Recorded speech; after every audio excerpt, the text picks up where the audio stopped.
Hey, what's up guys? Welcome to a new video. My name is Eddie, and in today's video I'm going to show you guys how I usually process my images in Capture One. So without further ado, let's jump into it. So whenever I bring an image into Capture One, first thing I usually do is I try to adjust my white balance. It's a must do for me, like it's very important. This is because it's not every time you're in control of how light bounces in your environment. You get. So in this image, I'm shooting against a pink backdrop and I'm using a hard light. So sometimes you might have some sort of color casts that are not really pleasing to the eye. So if you look at her dress, you will notice that the black is not really giving 100%. Like I don't really know what color to call, but this is not pure black. Like I'm not getting pure black.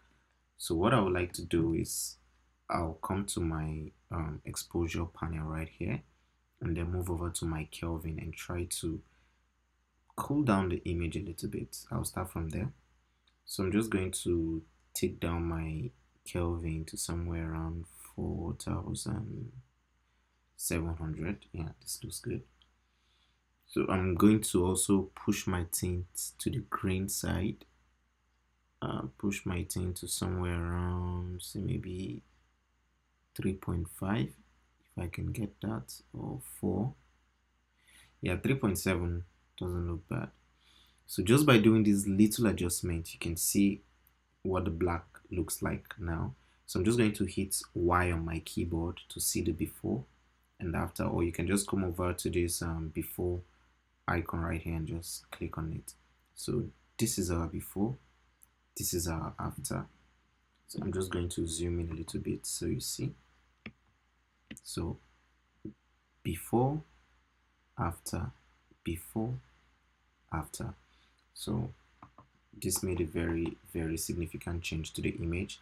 So next thing I would like to play with is my high dynamic range over here. This is a very unique tool. This is probably one of the reasons why I love Capture One, because the dynamic range is just awesome. So I'm going to bring down my highlights because I shot this image with a hard light. As you can see, I was using it a snoot. I mounted it on a strobe, so it was more like a direct light hitting her. You can see how hard the shadows over here is. So it's casting a lot of highlights on her forehead. So I'm just going to bring this down to somewhere around 60 or 65. Looks good. Okay, so yeah, I've been able to eliminate a little bit of the highlight on her forehead and on the circle stuff here. So next thing I want to play with again is my shadows. I don't really know if I should increase my shadows or reduce it.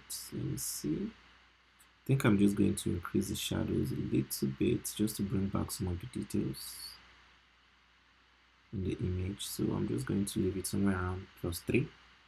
Yeah, this is good. The next thing the next slider we're going to play with is my whites. I'm just going to see what this does. Let me see. So I think I'm just going to increase my whites a little bit. So maybe somewhere around 5 or 6. 6 looks good. And then my black, I'm going to increase my black a little bit so that we don't lose too much details in the dress. So I'm going to increase the black a little, somewhere around 3. 3 looks good. So one thing I'm going to advise with playing with this adjustments right here is that the less the better. You don't want to go overboard with these sliders right here. They can ruin or make your image, so you have to be very careful while playing with them. So the next adjustment we're going to be doing right now is trying to see if there will be any need to increase the exposure. Yeah, I think there will be a need. So let me increase the exposure to somewhere around +6 looks good. Yeah, I'm still going to check my before and after to see what I'm doing. It's very important as you edit or as you change your adjustments. Just go back and forth checking your adjustment and see how far you've come, so you don't do everything and then at the end of the day you notice that, oh, I've done something silly. So you might want to check this as you edit. So the next thing I'm going to do is play with my contrast. I always like to add a little bit of contrast to my images, so I'm going to leave this at 4. And then the brightness, let's see, just very little, so maybe, or even reduce it. The brightness, I'm just going to leave it as it is. Yeah, I'm okay with the way it is. And then my saturation, I don't really think there will be any need adding any saturation to this image, because adding the contrast already makes the image looks rich in tone, so I don't think adding any saturation would be of any benefit. So the next adjustment I'm going to be working on is my levels adjustment. Very, very important, like very important.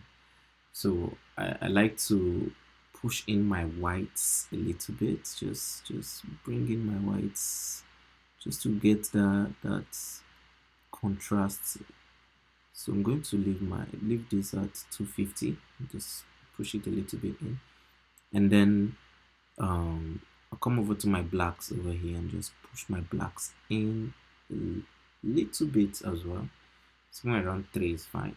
So go back and look at your before, see after, before, after. See how far we've come with this image. Just by doing this minor adjustment, the image already looks yummy.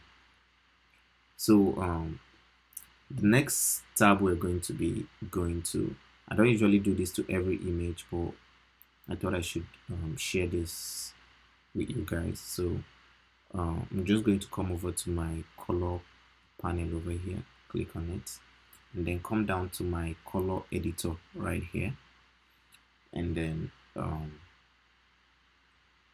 click on this skin picker correction tool right here. Just click on it to pick or to sample a color on her skin. So I'm just going to click somewhere around the mid-tone. Let me look for a node that looks neutral.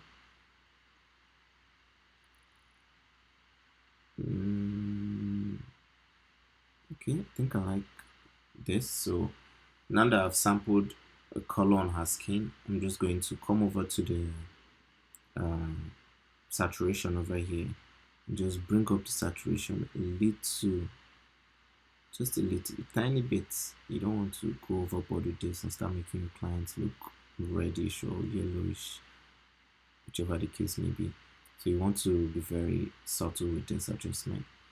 And then for the lightness, let's see if there will be any need to increase the brightness, or so I think we might need to increase the brightness a little bit. It's somewhere around 3.3 or 3.9 is fine. So again, look at our before and our after. Just by doing this tiny adjustment, you can see how we've added this sort of rich tone to the image without even doing any color grading. Basically, this is even color grading. Like, you can even just edit your images like this and you're good to go. So you can see how far we've come with this image. So for this tutorial, I'm just going to leave these adjustments like this, and I think our image is looking really, really nice and ready for edit in Photoshop. So see how far we've come before, after. I'm going to zoom this in a little bit so you can see properly. So this is our before and our after. You can even see how her skin is even popping already. Like, it added a little bit of clarity to the image. You can see her true skin tone. Before, the skin tone was looking a little bit magenta-ish. I don't know if there's a word like that, but there was a little bit of excess magenta in her skin. But after doing the minor adjustments, you can see the blacks in her dress on her hair. Basically, like I love the image, the way the image looks like this already. Like I'm very okay with it like this. So thank you guys for watching. I really appreciate. If you like this video, please give it a thumbs up.